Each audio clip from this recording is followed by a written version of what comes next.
हिंदवी स्वराज्याचे सरसंस्थापक छत्रपती शिवरायांना मानाचा मुजरा करतो। भारतीय राज्यघटनेचे शिल्पकार भारतरत्न डॉक्टर बाबासाहेब आंबेडकर यांना मानवंदना अर्पित करतो। सिद्धरामेश्वराच्या नगरीमध्ये सोलापूरचं ग्रामदैवत सिद्धेश्वराच्या चरणी नतमस्तक होतो।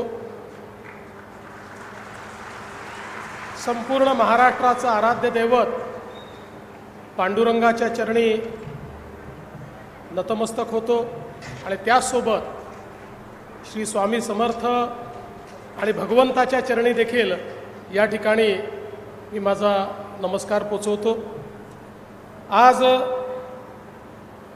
ही अतिशय आनंदाची गोष्ट आहे की प्रधानमंत्री आवास योजना शहरीच्या अंतर्गत या ठिकाणी राष्ट्रतेज अटल गृहनिर्माण संस्थेच्या वतीनं एक अत्यंत मोठा गृहनिर्माण प्रकल्प संकल्पित होतोय, पूर्ण झालेला आहे आणि त्याच्या सदनिका वितरण कार्यक्रमामध्ये मंचावर उपस्थित असलेले जिल्ह्याचे कार्यक्षम असे पालकमंत्री श्री जयकुमार गोरेजी, म्हाडाचे सभापती शिवाजीराव आढळराव पाटील, ज्यांनी हा प्रकल्प करण्याकरता पुढाकार घेतला ते सोलापूर उत्तरचे लोकप्रिय आमदार विजय देशमुख मालक,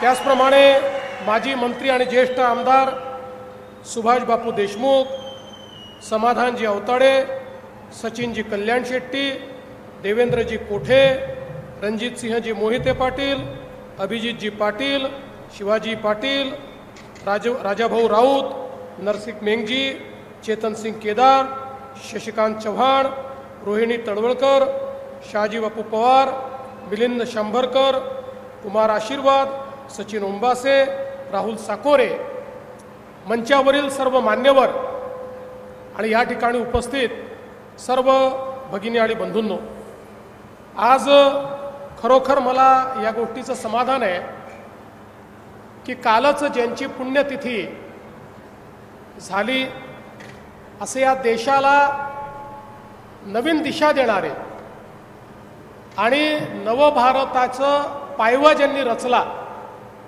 असे भारतरत्न श्रद्धेय अटल बिहारी वाजपेयीजी यांच्या स्मरणार्थ राष्ट्रतेज अटल गृहनिर्माण संस्थेने पुढाकार घेतला आणि एक अतिशय सुंदर अशा प्रकारचा गृहनिर्माण प्रकल्प आज या ठिकाणी साकारलेला आहे।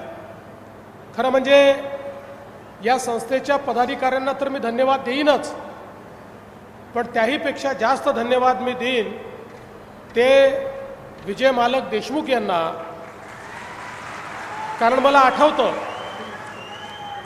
विजय मालक माझ्याकडे आले होते आणि त्यावेळेस ते मला असं म्हणाले की साहेब रेनगर होत आहे, चांगलं आहे, आमचा काही त्याला विरोध नाही, पण एकाच ठिकाणी जर आपण इतकं केलं तर लोकांना सगळ्यांना एका ठिकाणी जाणं कठीण आहे। त्यावेळेस मी त्यांना सांगितलं की मालक ते होऊ द्या, तुम्ही पण एक प्रकल्प का घेत नाही, तुम्ही तशा प्रकारचा एक प्रकल्प केला पाहिजे। आणि मालकांनी त्याच क्षणी सांगितलं की हो, आम्ही असा प्रकल्प करू आणि मी माझ्याच मतदारसंघामध्ये अशा प्रकारचा प्रकल्प या ठिकाणी हातामध्ये घेईन। आणि आज मला आनंद आहे की मी ज्या वेळेस जाऊन घरं बघितली, अतिशय सुंदर घरं या ठिकाणी तयार झालेली आहेत। खरं म्हणजे या देशामध्ये प्रधानमंत्री मोदीजी एक असे प्रधानमंत्री झाले की ज्यांनी सामान्य माणसाच्या मूलभूत गरजांना हात घातला आणि अन्न वस्त्र निवाऱ्यासारख्या मूलभूत गरजा पूर्ण झाल्यानंतर शिक्षण, आरोग्य, रोजगारासारख्या समस्या आपल्याला पूर्ण करायच्या आहेत, पण त्याचवेळी अनेक लोक, जवळजवळ अर्धा भारत किंवा 40% भारत हा निवाऱ्याविना अशा प्रकारची भारताची परिस्थिती बघितल्यानंतर माननीय मोदीजींनी प्रधानमंत्री आवास योजना सुरू केली आणि त्या योजनेचे वेगवेगळे कंगोरे आपल्याला पाहायला मिळत आहेत. आणि त्यातच प्रधानमंत्री आवास योजनेच्या अंतर्गत PPPच्या अंतर्गत काही प्रकल्प आपण हातामध्ये घेतले आणि त्यातलाच हा प्रकल्प आहे की ज्या प्रकल्पामध्ये अटल बांधकाम कामगार योजनेतनंही 2 लाख रुपये आपण दिलेले आहेत. ग्रीन बेल्टमध्ये आपण हा अलाव केल्यामुळे त्या ठिकाणी जागेची किंमत कमी झालेली आहे. प्रधानमंत्री आवास योजनेतले पैसे मिळालेले आहेत आणि इन्फ्रास्ट्रक्चर करताही आपण राज्य सरकारकडनं पैसे दिलेले आहेत. त्यामुळे लाभार्थ्याला अत्यंत कमी दरामध्ये हे घर मिळालेलं आहे. इथला लाभार्थी हा ज्या भाड्याच्या घरात किरायाच्या घरात राहतो तिथे जेवढा किराया त्याला भरावा लागतो तेवढाच किराया त्याला आता किंवा तेवढेच पैसे त्याला बँकेचा हप्ता म्हणून भरावे लागतील आणि घर त्याचं स्वतःचं त्याच्या नावाने होईल. अशा प्रकारची रचना या संपूर्ण प्रकल्पाची आपण या ठिकाणी केलेली आहे. आणि म्हणून आपण जर बघितलं तर एकट्या सोलापूरमध्ये माननीय प्रधानमंत्र्यांच्या आवास योजनेच्या अंतर्गत 48,000 घरांचं नियोजन आपण केलं. त्यातले 25,000 घरं हे पूर्ण झाले. 20,000 घरांमध्ये लोक राहायला गेले आणि उर्वरित घरं देखील या ठिकाणी पूर्ण होत आहेत.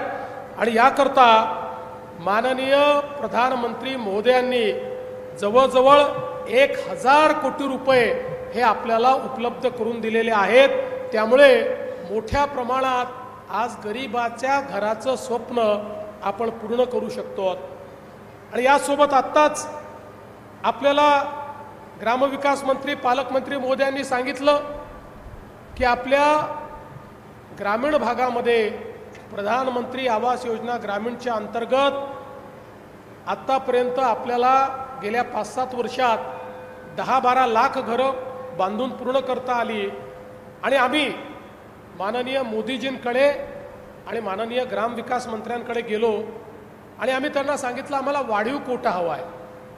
ते म्हणाले किती तुमच्याकडे वेटिंग लिस्ट आहे. आम्ही सांगितलं 2018 पर्यंतचा सर्वे पूर्ण झालेला आहे. त्यानंतर नवीन सर्वे झाला नाही.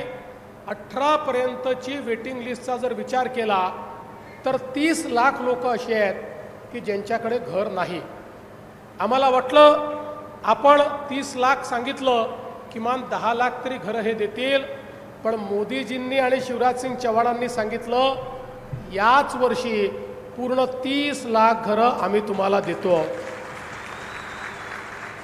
त्यामुळे 2018 पर्यंतची SC असो ST असो ओपन असो कुठली कॅटेगरी असो OBC असो सगळ्या कॅटेगरीतले जेवढे आमचे नागरिक आहेत यांना 100% घरं ही आपण त्या ठिकाणी देतो. आणि मी ग्रामविकास विभागाचं अभिनंदन करेल की देशामध्ये सर्वाधिक वेगानं 30 लाख घरं मिळाली. त्यातली जेव्हा पहिली 15 लाख घरं मिळाली त्या 15 लाख घरांचं एका महिन्यामध्ये त्याचे जे काही मंजुरीचे कागदपत्र हे त्या व्यक्तीच्या हाती आम्ही दिले आणि त्याच्या खात्यामध्ये पैसे देखील दिले. म्हणजे 10 लाख घरांचं काम मंजुरीपासनं एका महिन्यामध्ये ग्रामविकास खात्याने सुरू केलं. आणि आता तर 20 लाखापेक्षा जास्त घरांचं काम सुरू झालेलं आहे. म्हणजे पुढच्या 2 वर्षामध्ये जवळपास 30 लाख कुटुंबांना म्हणजे 1.5 कोटी लोकांना आपलं स्वतःचं घर या ठिकाणी मोदीजींमुळे मिळेल. त्यांच्या स्वप्नातलं घर आपण पूर्ण करू शकू. आणि मग आम्ही त्या ठिकाणी मोदीजींना ही विनंती केली की अनेक लोक 2018च्या यादीतही सुटले आहेत. काही कुटुंब विभक्त झाली आहेत. काही लोकांचं त्या वेळच्या गावाच्या राजकारणामध्ये नाव सोडून गेलेलं आहे. आणि म्हणून तुम्ही पुन्हा एकदा पोर्टल ओपन करा आणि 2018 ते 2024 या कालावधीत जे लोक सुटलेले आहेत त्यांचंही रजिस्ट्रेशन करायची परवानगी द्या. आणि मला आनंद आहे की त्यांचंही रजिस्ट्रेशन करण्याची परवानगी आपल्याला मिळाली. त्यांचीही यादी तयार झाली आणि लवकरच आता त्यांनाही केंद्र सरकारच्या माध्यमातून घरं मिळतील. म्हणजे महाराष्ट्र हे पहिलं राज्य आपल्याला असं करायचं आहे की जे बेघर मुक्त राज्य आहे, कोणीच असं राहणार नाही की ज्याच्याकडे राहायला छप्पर नाही, ज्याच्याकडे राहायला घर नाही. आणि हे सगळं करत असताना त्याकरता जे काही आवश्यक इन्फ्रास्ट्रक्चर आहे ते तर आपण देतोच आहोत. पण आता आपण असा निर्णय केला, ही जी 30 लाख घरं आहेत, या 30 लाख घरांना केंद्र सरकारच्या पैशासोबत राज्य सरकार अतिरिक्त 50,000 रुपये देईल. आणि त्यामध्ये आम्ही निर्णय केला, प्रत्येक घरावर आम्ही सोलर लावणार आहोत. म्हणजे या 30 लाख लोकांना विजेचा 1 रुपयाचा देखील खर्च येणार नाही. यांना पूर्णपणे मोफत वीज मिळेल अशा प्रकारची व्यवस्था देखील या निमित्ताने आपण करतो. आज खरं म्हणजे सोलापूरने एक चांगला पॅटर्न तयार केला आहे. मी पंधेंचं मनापासून अभिनंदन करतो की ज्या प्रकारे त्यांनी या संपूर्ण गृहनिर्माणाच्या क्षेत्रामध्ये वेगानं काम कसं करता येईल आणि क्वालिटीचं काम कसं करता येईल. आपल्यापैकी कोणी जाऊन घर बघा, एखाद्या खाजगी बिल्डरलाही लाजवेल अशा चांगल्या क्वालिटीचं घर या ठिकाणी तयार करण्यात आलेलं आहे. आणि म्हणून ही देखील सोलापूरने एक महाराष्ट्राला दिशा दाखवली आहे की चांगल्या पद्धतीच्या हाऊसिंग कॉलनीज या गरिबाकरता आणि निम्न मध्यमवर्गीयांकरता कशा तयार करता येतात. आणि निश्चितपणे येत्या काळामध्ये त्या संदर्भात अजून अशा प्रकारचे प्रकल्प घेण्याचा आपण प्रयत्न करू. आज खरं म्हणजे विजय मालक म्हणाले की मुख्यमंत्री महोदयांचं सोलापूरवर काही प्रेम कमी झालं आहे का. मालक, तुम्ही लोक असताना माझं प्रेम कसं कमी होईल. तुमच्यावरच प्रेम आहे तर सोलापूरवर प्रेम राहणारच आहे. पण मी तुम्हाला सांगू इच्छितो की 2.5 वर्ष उपमुख्यमंत्री होतो तरीही सोलापूरचा ट्रॅक सोडला नाही. तुम्हाला माहिती आहे, सोलापूरची पिण्याच्या पाण्याची ही जी आपली पाईपलाईनची योजना होती पूर्ण अडचणीत होती. त्याच्यामध्ये सगळ्या अडचणी दूर करणे, त्याचा पुन्हा नव्याने टेंडर काढणे, त्याचा कॉन्ट्रॅक्ट करणे, त्याच्याकरता माझ्याकडे वित्त खातं होतं, पैसा उपलब्ध करून देणे, हे सगळं करून आपण या लाईनचं काम पूर्ण केलं. आणि आज मला अतिशय आनंद आहे की सोलापूरमध्ये आता बंद पाईपलाईनने आपण पाणी आणतो आहोत. STPचं काम देखील, आपल्या WTPचं काम देखील आपण करणार आहोत. पण हे सगळं केल्यानंतर सोलापूरकर फार हुशार आहेत. त्यांना माहिती आहे एकदम सगळं मागितलं तर कदाचित हे देणार नाहीत. जसं 850 कोटी रुपयाचं पाईपलाईनचं काम झालं तसे हे सगळे आमदार आणि पालकमंत्री माझ्याकडे आले आणि म्हणाले, साहेब पाईपलाईन आली पण आमची वितरण व्यवस्था जुनी आहे, त्यामुळे सोलापूरला रोज जर आम्हाला पाणी द्यायचं असेल तर आम्हाला नवीन योजना लागेल, अतिरिक्त टाक्या बांधाव्या लागतील, अतिरिक्त पाईपलाईन टाकावी लागेल. म्हटलं ठीक आहे करा.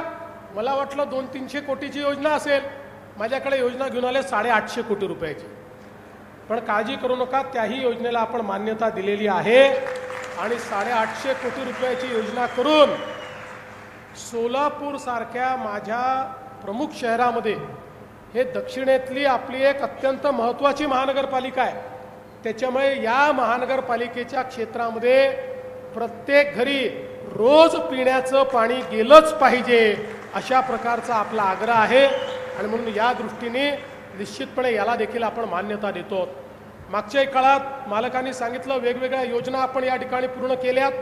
आणि आता पुढच्या काळामध्ये आपलं जे स्वप्न आहे सोलापूरहून मुंबईला विमान जाण्याचं, त्याचाही मार्ग आपण मोकळा केला आहे. विमानतळाचंही अतिरिक्त काम आपल्याला काही करायचं आहे, तेही आपण यापुढे करणार आहोत. पण त्याचवेळी खरं म्हणजे आता आपण मागणी केली की आमच्याकडे रोजगाराची निर्मिती झाली पाहिजे. आज आपण पुण्याच्या IT पार्कमध्ये गेलात आणि सोलापूरकर कोण म्हणून आवाज दिला, अर्धे लोक हात वर करतात, सगळे सोलापूरकरच आहेत तिकडे. त्याच्यामुळे आता तीच व्यवस्था जर आपण इथे उभी केली तर मला असं वाटतं की मोठ्या प्रमाणात आपल्या मुलांच्या हाताला आपण काम देऊ शकू. आणि म्हणून मी आता जिल्हाधिकारी, महानगरपालिका आयुक्त, पालकमंत्री तुम्हाला सगळ्यांना सांगतो, IT पार्क करता उत्तम अशी जागा शोधून काढा. मी MIDCच्या माध्यमातून IT पार्क या ठिकाणी तयार करून देईन. आणि आपण IT कंपन्यांना देखील इथे घेऊन येऊ, जेणेकरून आपल्याला मोठ्या प्रमाणात या ठिकाणी काम करता येईल. आणि दुसरं आपण हे लक्षात ठेवा, इंडस्ट्री ही कनेक्टिव्हिटीने येते. आज एकीकडे आपल्या एअरपोर्टचं काम झालं आणि एअरपोर्टवर फ्लाईट यायला लागली, रस्त्यांची कनेक्टिव्हिटी अतिशय चांगली झालेली आहे. या सगळ्या कनेक्टिव्हिटीमुळे आपल्याकडे, कारण एकेकाळची आपली औद्योगिक नगरी आहे, हळूहळू काही कारणाने उद्योग कमी झाले, पण आता या उद्योगात भरभराटी कशी आणायची या संदर्भातली कारवाई देखील येत्या काळामध्ये निश्चितपणे आपण करू. आज मला या निमित्ताने आपले अण्णासाहेब पाटील आर्थिक विकास महामंडळाचे देखील अतिशय मनापासून आभार मानायचे आहेत.